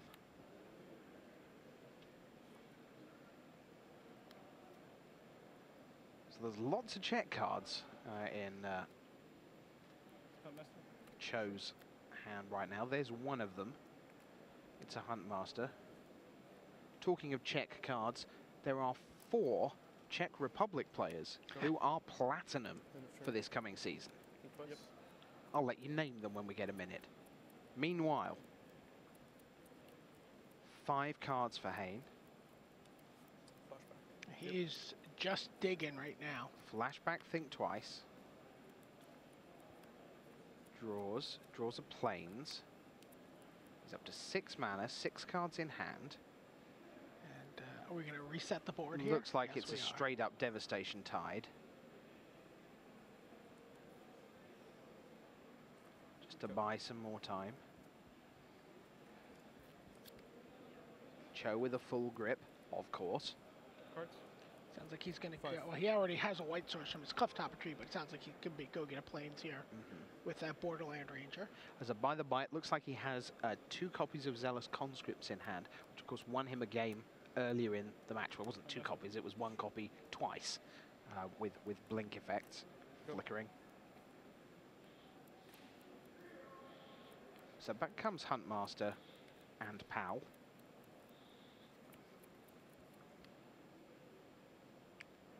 Hayne looks at 6 cards. And says, I'd like another turn. Which happens now. He looks, finds a Thought Scour. And he's going to cast it. Yep. Plains goes away. Terminus goes away. Miracle is Temporal Mastery. Or the card draw, rather, is Temporal Mastery. He's going to take another turn here. Go. No, Yeah, you see, he doesn't. He's not under pressure. He's right not under now. pressure, right? And he has Feeling of Dread for the point at which he starts to become under pressure. Combat. And as we saw in one of the earlier rounds, it's when you start chaining these things together that's so awesome. Thought Scour. See what he draws out there and treat the angels. His miracles have been a little out of sync this game. So flashback, Feeling of Dread from the graveyard to tap down both. Josh has those 2 Zealous Conscripts, Restoration Angel, there's a Borderland Ranger, I believe.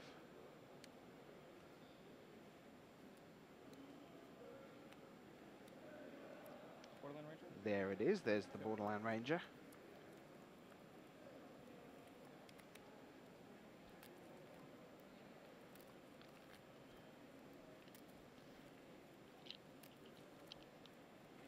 So Hayne with 4 cards. Feeling of Dread, Temporal Mastery, and a land.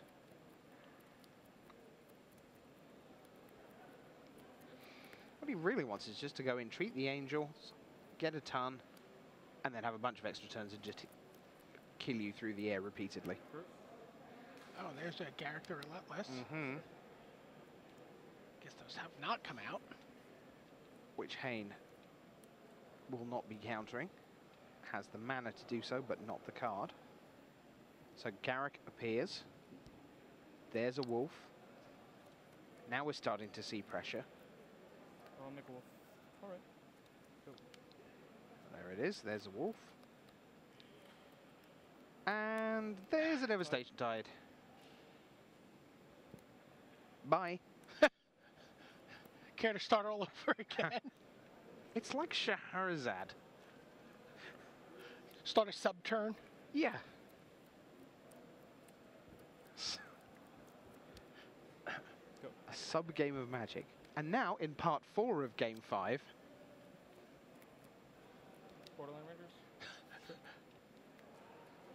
All right, I got a Borderland Ranger. That's funny, I saw one of those earlier. Oh, yeah. Oh, look. Whoa, surprise.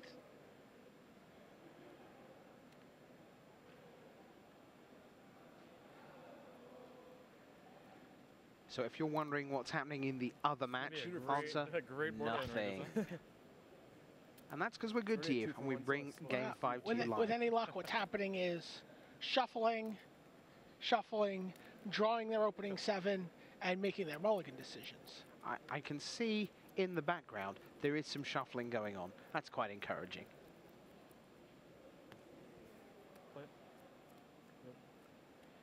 So, I'm just going to, tap a bunch of stuff. Here's Zealous Conscripts. Okay, target. Borderland Rangers. Targeting the Borderland Ranger. Giving that haste. Right. It's a use for it. Yep. I'm good at Feeling a Dread, both of them. Of course you are, says Josh.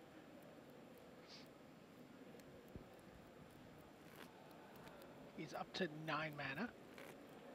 So we're at the point where Entreat the Angels is just straight up 3 4/4s. If that how it he works? draws it?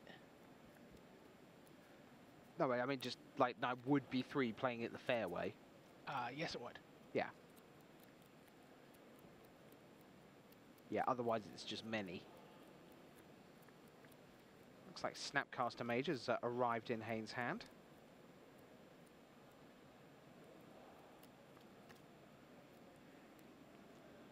And he says Snapcaster Mage. Sure. I'll play for I'm going to target and treat the Angels. And have a couple of guys. Go. They're big guys. They fly.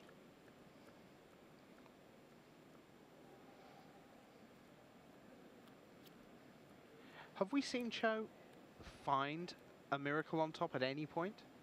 I don't think we've seen it in this top 8, no. I mean, admittedly, he didn't stack his deck in quite such an unfair way as Hayne did.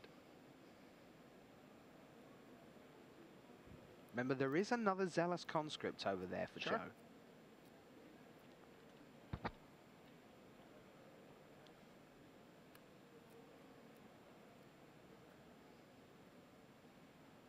Keep in mind, we know that there are 2 Temporal Masteries. Yeah. So there is the next Zealous Conscript. Steel. Restoration Angel. It's the same trick as before. Combat. Blink. Combat. What's he in for? 4, 8, 11, 40. Is that 16 damage?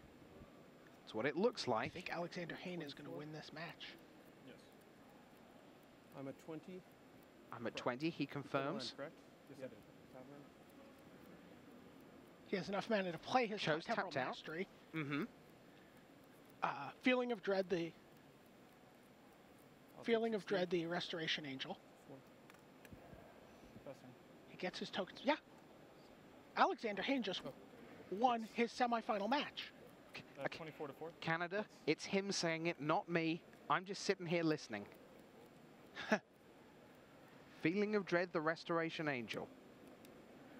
Temporal Mastery. Attack you for 10. In for 10. 14. Blood is pounding in my ears. He's at 14. Oh, Canada. Next turn. Here we go again. Attack you Smash. for 10. Show you Temporal Mastery. My extra turn. Yep. Untaps again. Attack. Attack you again. Oh my God! Alexander Hayne is on to the finals of Pro Tour Avacyn Restored. That was unbelievable. 30 damage in a single turn. Snapcaster Best Mage luck. back by Thanks, Entreat man. the Angels. Tight, Yep. tight match. Tight match. Take 16 damage on your huge turn. Yeah. Your Not huge, dead. Oh, I'm not dead? your Excellent. huge turn was 16. Mine was 30 in 3 10-point chunks. Oh my gosh. They reprinted Time Walk. Oh my God. He drew cards and won a game of Magic. Ah. Canada, That was you on a have- mulligan to 5. Yeah. It mulligans well. We did say so. Yes.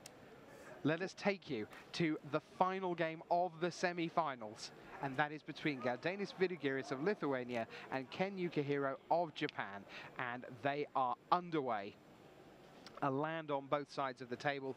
It's an Evolving Wilds for Ukuhiro, a Hinterland Harbor for Galdenis Vidugiris. From Twitter, Mana Deprived, it's Karyong Tom, you know, sort of the figurehead of the Canadian Magic scene. Yes. Said, "Hallelujah, Army wins." Oh, that's just a terrific story. Turns out that 2 weeks without TV and internet are a really See how good much way you to can get done? test. I wish I'd watched TV, but ooh, Feeling of Dread.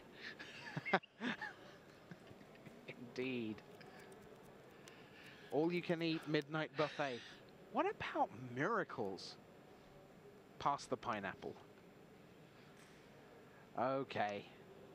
Oh, Canada, you must be so excited. I know lots of you out When there. was the last time a Canadian player was in the finals of a Pro Tour? Well, I mean, you've had people like Terry Sang, right? Who's won a Pro Tour, like the 2014 Pro Tour, 2004 with Gab Nassif and Sure. David Rood. Is that the last time? Oh, wow. I'll look it up before the finals. Of course you will. Yeah. Thanks. I thought I might go to the bathroom, but no, I'll look up Canada's history at Magic. That's what I'm here for. I'll go to the bathroom for both of us. Oh, would you? Wow. Magic. On screen now. And it's land number 2 for Galdanis Vidugiris. Hinterland Harbour joined by planes. We've seen 5 straight game 5s. Yep. Honestly, I think this has been just a tremendous block format. I've really enjoyed it. The fact, I don't think it's coincidence. Yes, we did have 3 Naya decks in the top 8. So in a sense, we've been lucky to have Naya, Spirits, Reanimator, Miracle in the top 4. But I do think we've seen some tremendous decks this weekend. The mono green Predator Ooze deck. 8 1-1. Tremendous. Yeah. Yeah. There Justin are Burning Plucker. Vengeance decks out there that look pretty interesting. You can still play zombies. That's what Conley Woods played. There's room to explore block when it comes out online, and that's certainly something I'll be doing. Geist of St. Traft comes down for Galdanis Vidugiris. And the other way, it'll be Borderland Ranger for Ken Ukuhiro. And we see some pretty back-breaking cards in Galdanis' hand. Well, I see them. Okay. What do you see? Tell I them. see Spectral Flight. Yep. Increasing Savagery. Ooh. Silent Departure. Yeah. I don't see a 4th land. Ah. You know hands are traditionally quite good when they don't have any land in. They are. 6 cards. And But that I will Hinterland attack you for Harbour 8. is going to represent 8 damage, and there you see 4/4 Angel tokens. I'm surprised we've got any left after the other table. I'm surprised they've got any more 4/4 Angel tokens. Perhaps they all rushed across from table A. So, Ukuhiro will run out his Falcon Wrath Aristocrat. The 4/1 Flying Haste. Sacrifice a human. Gets +1/+1. Sacrifice it, gets just regenerate. It's going to be Silent But Departure it's going to be here. departed. Another 8 damage. You are at 4. Do you have 2 flying Wow. blockers? We're You do. moments away from knowing the final of Pro Tour Avacyn Restored. Look at And Yukihiro's Galdanis hands is trembling. just They're trembling as bouncing he up and scans down. his card. It's a planes. In He for seems 2. happy. 5. It's Oh, Geist Geist of Honored St. Monk. Traft. Oh, Geist of Honored Monk. Oh my gosh. Off the top. But there's another Silent Departure in hand for Galdanis, and that's it! He's done it! Galdanis Vidugiris is through to the final of Pro Tour Avacyn Restored. Unbelievable.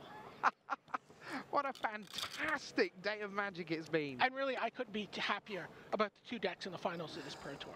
They're easily my 2 favorite decks from this event. Spirits and yeah, Miracles. Blue-Green Spirits, I mean, Increasing Savagery, Spectral Flight, Geist of St. Traft, and Miracle, Miracle, Miracle.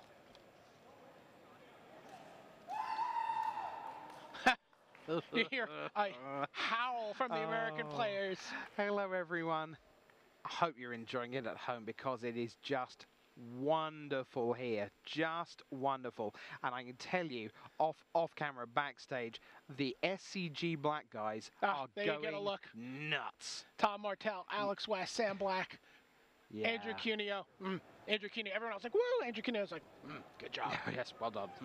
Jelga Vigasma comes in. Yeah, that is just tremendous. Good job, says Reed. The Star City Black crew. Yeah, that is just wonderful. And Pat Chapin comes in, the innovator. Kai Buddha comes in. He was discussing the matchup in the semis. It is wonderful when a team plan comes together. Winning on your own is very special. But even when it's going to a PTQ in a car with 4 of you, when you've tested and one of you brings home the envelope, such a special feeling. And also when you have access to that computing power. Oh. Because not only did he have great players play testing his matchup for the quarterfinals, they were able to split up and test his potential semifinal matchups as well. Yeah, off you go. You four over here, you four over there. You three go and scout the other lot. Yeah. You know, and again, the caliber of the players who are helping you are Patrick Chapin, Sam Black, Kai Buda, Jelger Vigashma, Gabriel Nassif. Unbelievable. All right. Well, I've got to find out the last time there was a Canadian in the final of a Pro Tour, so I'm going to be busy for the next 10 minutes. And I've got to do the work of 2 men. Okay, so we'll be back with the final about 10 minutes from now. But right now, let's hand you over to the news desk and Mr. Marshall Sutcliffe.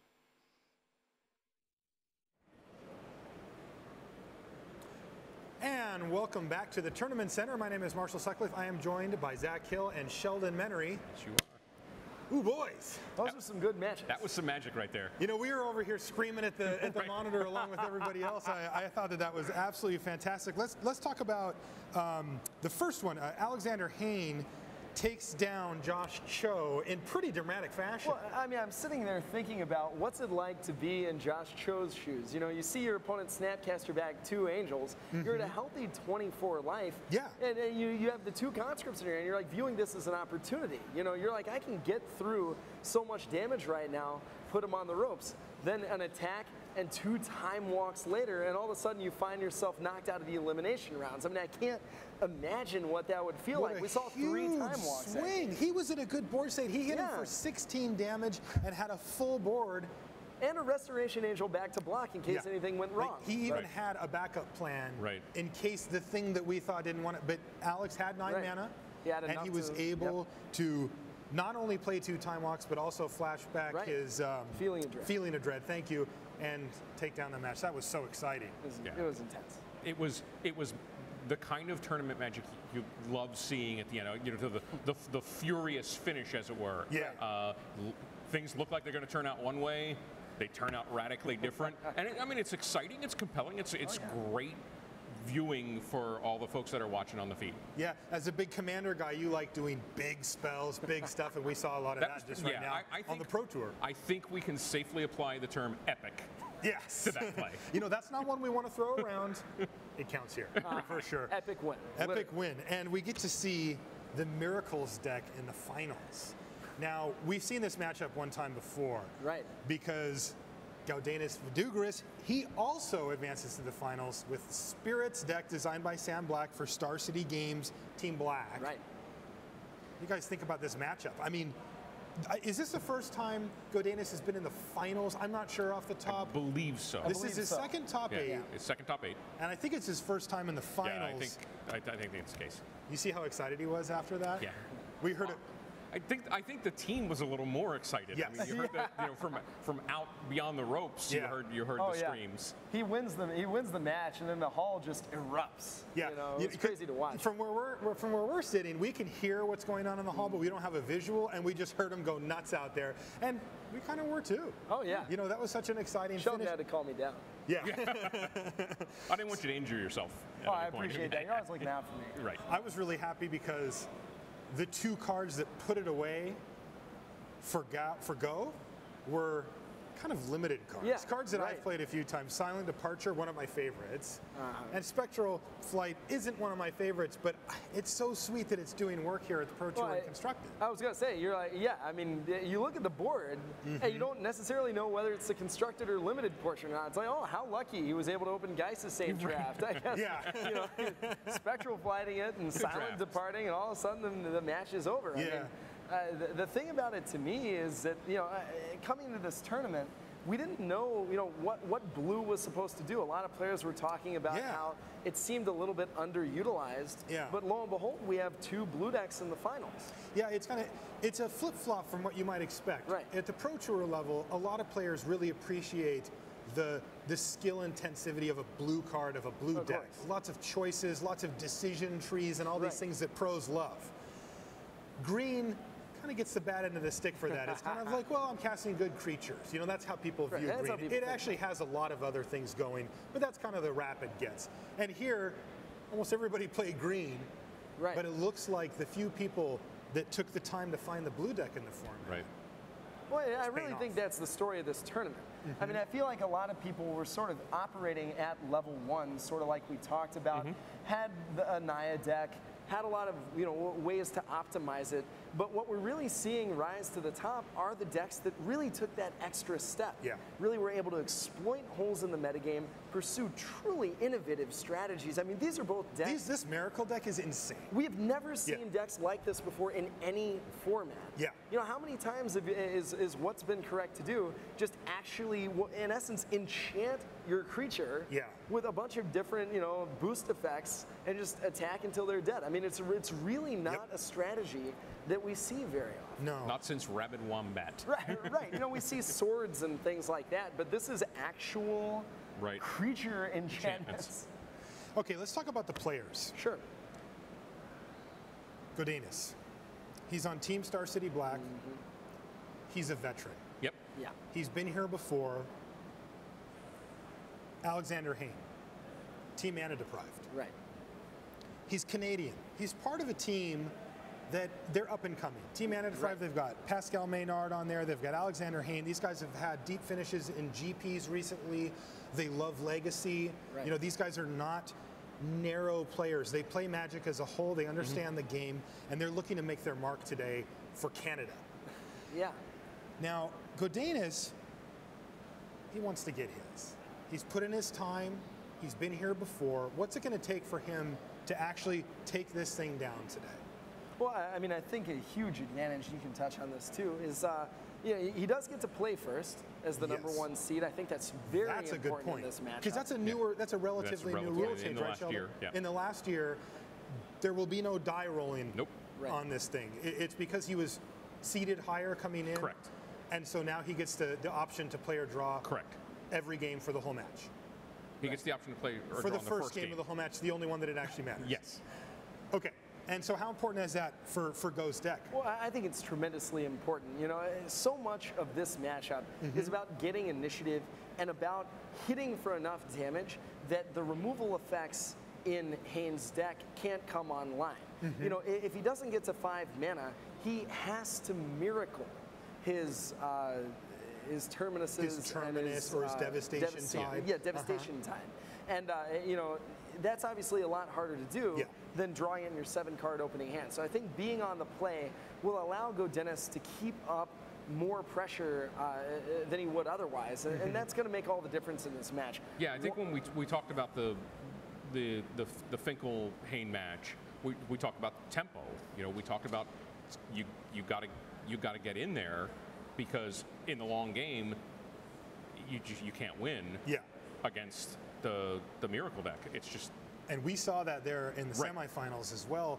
Once Alexander built up his mana base and started the engine rolling on these miracles, they got out of control. Well, they become exceedingly efficient mana-wise when you're miracling them. I mean, okay, I don't have them, and I miracle it, and suddenly I'm time walking for 2, or I'm Halberd Barrowing for 1.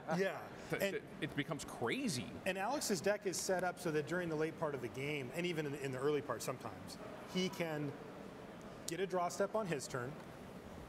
Okay. Send it over to the other guy, play an instant speed card draw, and he's going to get another draw step there.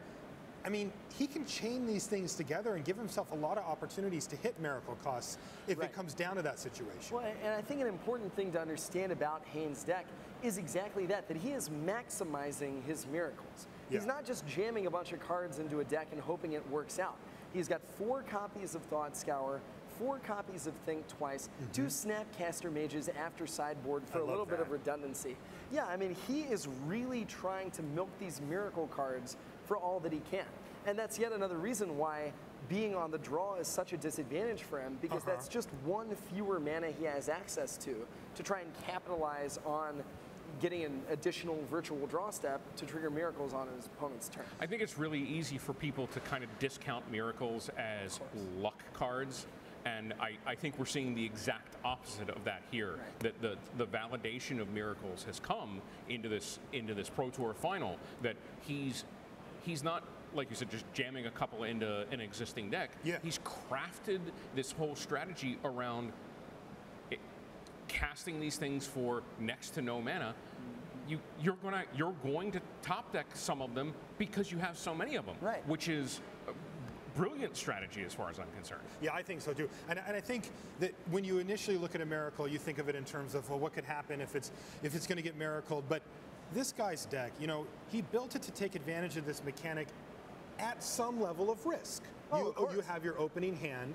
You know, he's not getting this value for free, right? It's not like these Miracle cards are just jammed in and then just every once in a while he gets something amazing for really cheap and the rest of the time it's just nothing. His deck took proper risk, but for proper reward, and it's paying off for him. Yeah, it really sure it is. Let's take a look at some of the cards in the deck. So I'm looking at Go's list, and he's got 3 Silent Departure and 3 Dungeon Geists in the main. Now, the Dungeon Geists aren't dead cards. They can still attack and block. Phantom Monster, 3/3 flying for 4. The Silent Departures, they do get rid of an Angel token at some point, but it's not really what Go wants to be doing. Well, it's definitely not his primary, you know, he's probably going to sideboard the cards out. Right. They're definitely not great. On the other hand, you know, the match that we just watched, when he was able to cast an Entreat for 2 copies, didn't even miracle it, just cast it out of the graveyard with Snapcaster Mage. With Snapcaster. And then won with Time Walks. I mean, Silent Departure deals with that problem entirely. You know, and so one thing that Departure does in game 1 is put pressure on the Miracle deck's Angel tokens. It's much harder to just tap 5 mana, get an Air Elemental, try and stabilize with it, maybe block a Geist of Saint Traft with a Spectral Flight on it. And so I think having the option to threaten those Angel tokens is very important in this matchup. It puts even more pressure on the Miracle deck to hit its Miracle cards. Okay. One of the other things I noticed about Godanis' deck is that he has 3 Dissipate in the sideboard, and Alex has 1 Dissipate main and 3 more on the board. How important is this card going to be? Well, I think a really important difference between those, you know, they both have the copies of Dissipate, but Cavern of Souls changes the game. Okay. Because Dissipate out of Hayne's deck does not counter the majority of Godanis' spells. The same is not true for Godanis' Dissipates. Hit a Dissipate on a big Miracle card, on an Entreat the Angels, on a Time Walk, you have bought yourself an entire turn and may have won the match. So I definitely think Godanis' Dissipates, coupled with his threats, are far more powerful. And then of course it's not there to Snapcaster back later on. That's true. So it kind of gets dual value out of it. That's true. Okay, so you're in Alex's seat. You're running 4 Feeling of Dread in the main deck. Now, this does not hit the hexproof creatures that Godanis really wants to abuse, but it does hit relevant threats. It does. Wolfear Silverheart, it hits. That's 8. Usually 8 damage. So you know, so that's a thing for sure. Strangleroot Geist, okay. If the Dungeon Geist stay in, it'll hit those. Do you leave them in? Do you leave a couple in? How would you approach sideboarding if you were in Alex's seat? I think that I want to take them out on the play. I don't think I need them then. This might be totally wrong. Probably well, I know you haven't put in any testing. I'm asking for best guess. Probably whatever he did against John Finkel is what I'd do if I was watching at home. But in my seat, I think on the draw you need them actually to tap Avacyn's Pilgrim, because using it just as a Rishadan Port effect, just to get a mana ahead, can help bring you into the late game when your deck really starts to get rolling. Okay. And I think basically getting a turn ahead makes them more useful. They also make your Thought Scours better. Yep. So I think I'd probably try and leave a few copies in on the draw because you just need the time.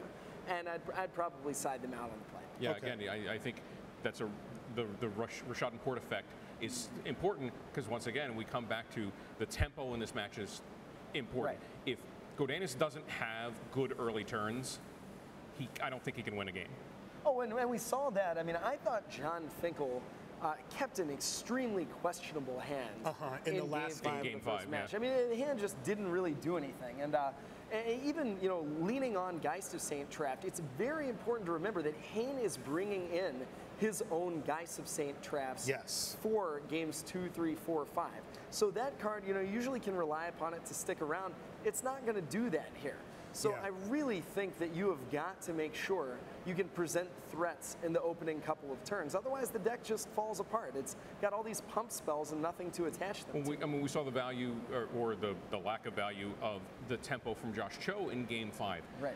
You know, Hayne went to 5 on his mulligan, and Josh didn't lay any threats on him. Yes. I mean, he had to get things into the red zone quickly to take advantage of the card advantage. When he didn't, there is a level of inevitability to this miracle deck. Yep. That if you don't kill it, you're just done for. It's going to do way more powerful things than you are eventually.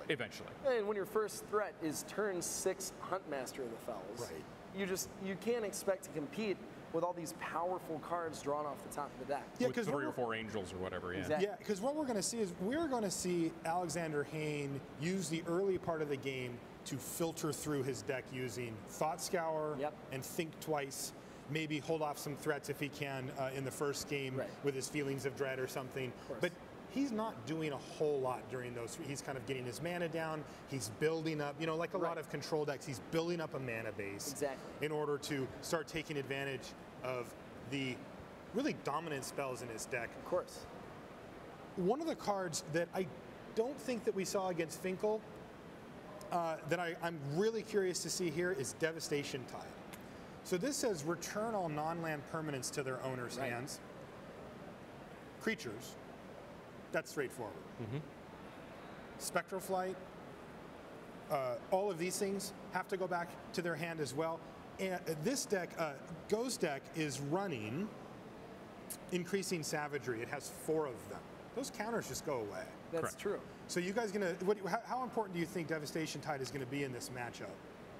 Well, I definitely think, I mean, it's integral to the matchup because of the 8 hexproof creatures that Godinez is producing. I mean, you've got to get those off the board. You don't really care how you do it. Yeah. On the other hand, there are these abundant growths that make Devastation Tide very awkward. Oh, yeah. That's kind of interesting because he gets to replay those for pretty cheap and draw a lot more cards. Exactly. Okay. Yeah, so, I mean, good chance he probably has 2 of them by the time the Devastation Tide is relevant.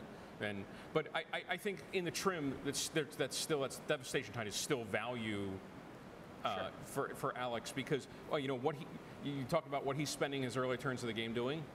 What the most important thing for him to do in the early turns of the game is not die. Yes. Right. And I think that Godinez is going to have a good understanding of that. Okay, guys, are you ready? We're in. We're going to be sitting right here. And we're going to be watching it. If you hear any yelling from the back, that's probably us. Probably us. And you are going to be sitting right there, and you're sitting watching it, we hope, alongside with us. Coming up next is the finals. Godinez Vidus with Spirits versus Alexander Hayne in his Blue-White Miracles deck. It's going to be awesome. All right, guys, we'll see you on the other side.